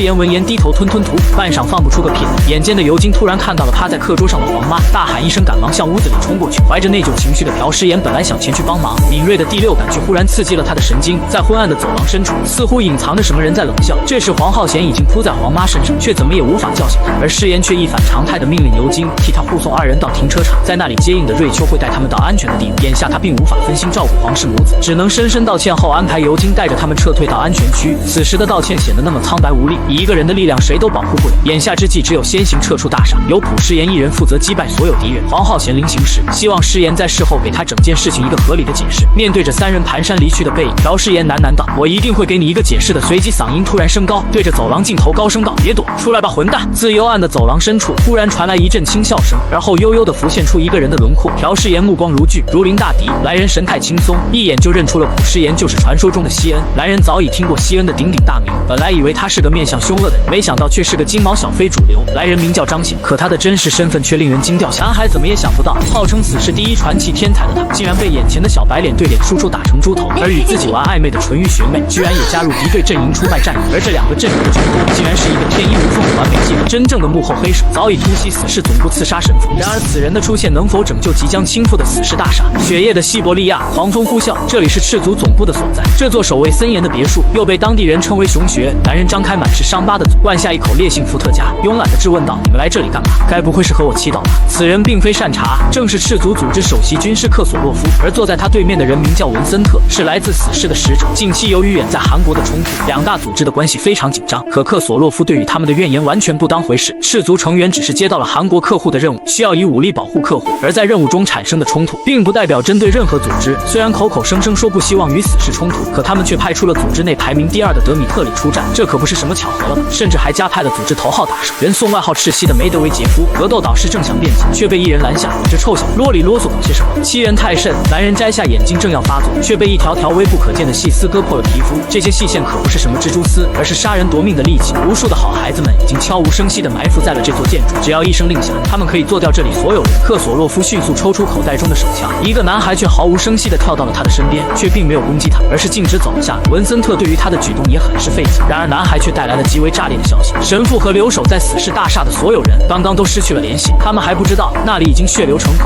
而大喊大叫的克索洛夫毫不知情，屬下卻向他匯報了一個令人震驚的消息：氏族的老板伊戈爾也已經遭遇無策。清晨第一缕陽光照進死氣沉沉的大廈，陌生男人邁着騷氣的步伐向朴詩妍走。聽過你傳奇的名頭，可當面見到本人卻不過如此嗎？朴詩妍的確不認識眼前的男人，卻不由得從心底升上一股寒意。來人名叫張賢，外表清秀，相貌堂堂，這個名字完全陌生。眼前的男人似乎與剛才殺氣騰腾的氣場完全不挨着，可剛一見面就送了他一個高掃踢，這出乎意料的一腳直接泰山壓頂把朴詩妍砸住。雖然他快速用雙手架住，卻被巨大的力量震得虎口發麻。娃娃臉的男人似乎很驚訝，這一腳沒將他一次踢死。朴詩妍並不囉嗦，前手刺拳先嘗嘗鹹淡，卻被男人輕鬆抓住手腕，順勢來了個過肩摔。張賢聽聞詩妍傳奇名號已久，特來試試身手，可沒想到他如此不堪一擊，完全無力還手，甚至還沒達到他叔叔的水平，更是失望透頂的奉勸他還是乖乖受死吧。朴詩妍並沒有完全聽懂他說的話，但這並不重要。什麼叔叔？你突然就冒了出來踢了我一頓，既然你說我是所謂的死世傳奇人物，就讓你看看我和你所謂的叔叔究竟有什麼差別吧。朴詩妍抓住男人領口，蓄力直接將他扔出窗外，巨大的衝擊力將堅硬的鋼化玻璃都擊碎了。朴詩妍卻被眼前景象大吃一驚，張賢並沒有掉下去，而是用單手強撐着穩穩坐住，而這下他被徹底激怒，你們這些好孩子，下手怪狠。話音未落，他便用手掌直撐住朴詩妍的臉，發力狠狠向後砸去，簡直想把他種在牆裡。本來諾爾命令張賢來帶他回去，誰知道殺到興起，張賢差點把他弄死。而另一邊的兩個女卻仍在對峙，瑪麗居然還勸說瑞秋加入他們。以瑞秋的暴脾氣，當然不會同意。可事情並沒有那麼簡單，那個男人，氏族第1號人物世襲梅德韋傑夫已經在到韓國的飛機上，正在瑪麗在暢想未來時，對講裡傳來的聲音令他大驚失色。氏族現在已經沒有老大，他的飛機剛剛在空中中爆炸，目前應該已經掉在地中海裡餵魚了。而瑪麗的神情瞬間像被潑了一桶冰水，而那個聲音卻是瑞秋所再熟悉不過的，此人正是諾爾，前死侍成員。志得意滿的他盡情秀着優越感，而現在他正在用神父的絕密線路通話，當然以後可能神父再也用不了，他已經被割成了一個血葫蘆。瑪麗憤怒瘋狂地質問他為何要傷害神父。電話那邊的男人故作不好意思地說：“很明顯，我說謊，不好意思，我一開始的目標就是摧毀死侍，自然也得搞定你們的頭目呀。”而這一切卻全拜瑪麗所賜。他設計了一個天衣無縫的絕密計劃，首先挑起死侍與赤足組織的衝突，導致吸引了大量兵力前往赤足總部行動，然後實施斬首行動，幹掉兩邊組織頭目，這樣兩家都聯繫不上組織老大，勢必慌亂無序，甚至發展到最後刀兵相向來一場火並。正如男人所料，戰爭的餘燼就要被點燃，一位站在俄羅斯之巔的人卻阻止了這一切。你們忘記亞歷山大家的教誨了，絕不允許自相殘殺。面對此人到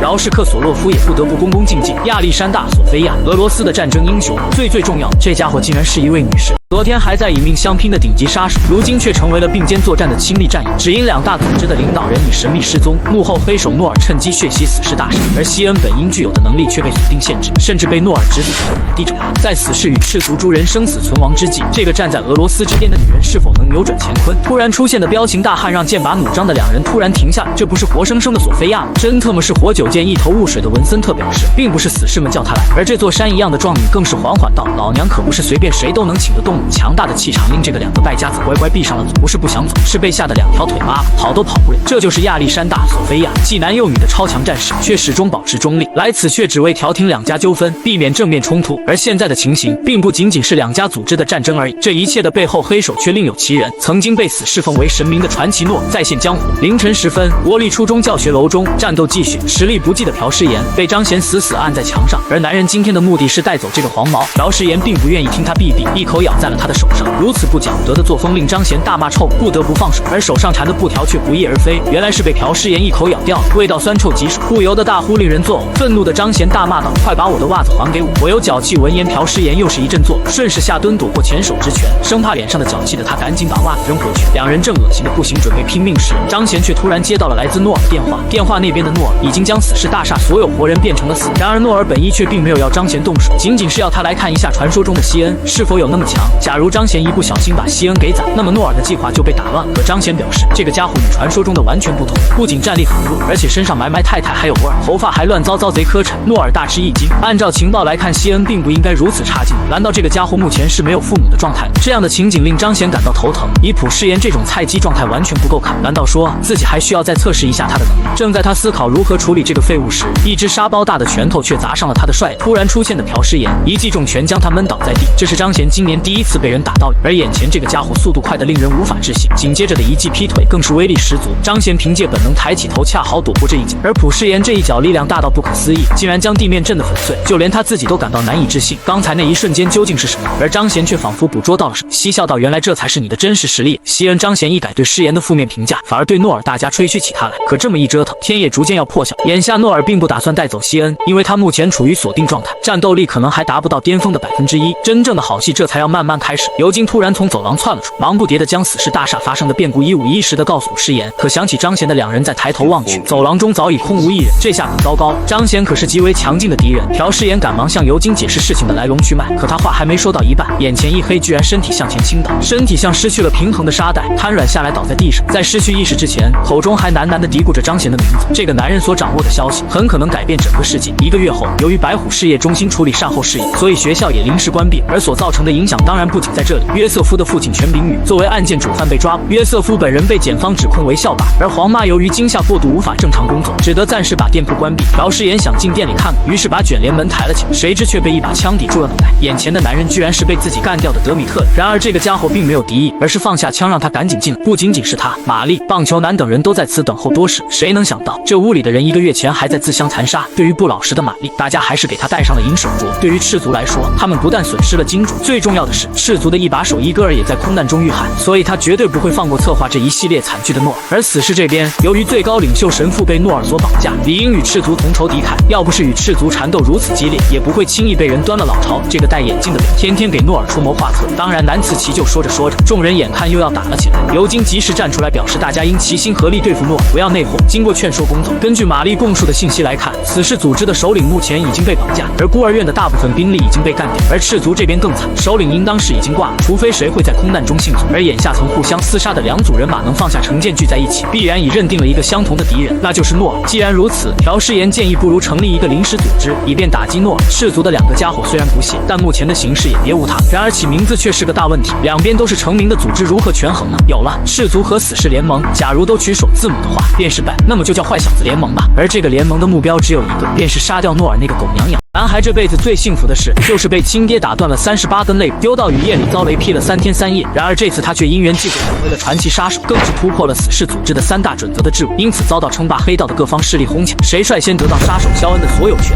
就等於掌握了一統韓國黑道的鑰匙。以壞孩子為名的臨時組織宣告成立，唯一目標是幹掉諾爾。對於是否加入，氏族兩位卻持有不同看法。德米特里加入的理由不僅僅是附和，而是看到這1個月中西恩的成長令他大為震撼。而平日裡小嘴不停的瑞秋卻一改往日模樣，性感撩人的他此刻卻顯得心事重重。回想到1個月前，由於暈厥還在醫院治療的西恩，由瑞秋自己全程貼身陪護，可是這家伙還是經常昏睡，看起來身體已經超負荷。而文森特這邊已經回到了死士總部，帶領孩子們收拾殘局。雖然他們和索菲亞相遇後立刻便返回了總部，可諾爾那個家伙早已經帶着神父大人逃跑。比這更可怕的消息是，諾爾還帶走了一份全部孩子們的名單。這種情況就是神父大人一直最為擔心的。一旦諾爾擁有了這份名單，他可以追回所有曾經被賣掉的孩子，因此不惜殺掉阻礙他的每一個人。於是文森特緊急啟動備用名單，增派人手確定所有買家位置。可是很明顯，以現有死士的戰鬥人員數量，根本不可能去保護全部的买家。這前提還的是求助赤足那些臭狗熊的情況下，最多能保護1/3的客戶。好在就算是他幹掉了全部买家，也不意味着控制權就一定轉移到諾爾身上。可之前瑪麗說過，我們已經找到了突破3大準則束縛的辦法。也許諾爾真的有辦法轉移孩子們的控制權，這也是神父大人一直以來最為擔心的事情。當孩子們失控了，結果是極為可怕的。這也是瑞秋遇到西恩第一件事，就是測試他是否還在3大準則管控之下。然而有一件事情他們一直在瞞着西恩，他本人並不在好孩子的範圍之內。換句話說，他完全沒有必要遵守3大準則，只不過自我意識仍舊把自己歸為好孩子的一員。然而一旦諾爾抓住這點，立刻策反西恩，那麼後果是不堪設想。然而睡夢中的西恩意識早已回到了10年前的那個雨夜，一位氣質高貴的貴婦走下豪車，嘴裡卻對後面沒下車的小孩叫罵。而他大老遠冒雨趕過來的目的很明確，就是把這個頑劣成性的孩子送到孤兒院。而這個金髮小男孩正是西恩。可神父表示，這裡只是收養迷途羔羊的地方，怎麼能夠接收還有父母的孩子？女人大為光火，並直接將男孩推倒在地，直言道找給孤兒院錢都可以，但是今天必須把這個調皮搗蛋的孩子留在這裡。突然驚醒的西恩眼角還帶着淚水，環顧四周，卻發現自己居然身處一座醫院。隨着腦海的記憶碎片慢慢重組，西恩逐漸拼湊出了事情的來龍去脈。然而回想起張賢令人膽寒的那張臉，西恩突然想起他曾揚言要殺死自己的監護人黃媽。於是西恩連針都沒拔，直接跳出醫院，衝進了雨夜的黑暗之中。在黃媽家那個熟悉的公寓樓中，他拼命地按着電梯開關，可電梯卻遲遲不動。西恩只得用腿一步步走上樓，一邊走一邊罵。走到5樓一看，居然有一把劍不偏不倚插在電梯门中間。西恩正在咒罵，身後卻傳來一個欣喜若狂的聲音：“你可算是來，西恩，你讓我等得好苦啊！”然而西恩並不認識這張臉，諾爾對於他的反應也倍感吃驚，上前假惺惺地握住了西恩的手，並肉麻地表示自己一直以來的夢想就是擁有西恩。但最令人震驚的是，此人行動如此迅捷，令人猝不及防。沒想到他張口第一句話就是為了得到你，我將會殺掉那個老女人。話音未落，西恩一個大嘴巴子就向他抽去。聽到他的嗓音，西恩早已認出眼前的男人正是之前通話的諾爾。可接下來他說的話卻令西恩摸不到頭腦。你還在自己私下選擇父母，來偽裝自己是好孩子的其中一員嗎？接下來輪到西恩摸不到頭腦，你在胡說八道些什麼？諾爾緩緩地從門中抽出劍，冷笑着道：“你本來就是這樣的人呀！”隨着他難以置信的急速揮劍，西恩只得躲避鋒芒。原來從進入孤兒院的一開始，西恩就並不是和大家一樣的好孩子。記憶的齒輪再次轉動，將西恩帶回了那個不願想起的雨夜。那個被自己稱作媽媽的女人，卻將西恩一把推倒在雨地。他只是個7、8歲的小孩，能犯下什麼錯呢？就算是偷拍媽媽換內衣內褲，或者是宰了家裡令人厭煩總汪汪叫的狗，這也沒什麼大不了的。把死一般的幾分鐘寂靜後，女人大喊道：“他是個惡魔，我再也不想看見他了。”眼見對方已經崩潰，神父只得一口應允接過西恩的抚養權。從踏入孤兒院的這一天起，西恩就與其他人並不相同。這一切諾爾都看在眼裡，明明沒有接受過好孩子們的洗腦教育，為何還偏偏要偽裝成一個聽話的孩子？因此還特地自己跑去挑選所謂的父母。因此諾爾將殺死他所挑選的每一位父母，直到西恩乖乖跟着他走。霎时間，西恩回想起被媽媽拋棄的那個瞬間，心下不由一動，手握住諾爾的長劍，另一只手握拳將劍身击得粉碎，隨即抓住碎片以超快的速度刺向諾爾的臉。諾爾卻喜出望外，就是這才是真正的西恩，你從來就不是一個好孩子成员。誰不愛生來就擁有絕世戰力的天？揮動了動手指，竟把重達3.6億的女人彈得小鹿亂撞。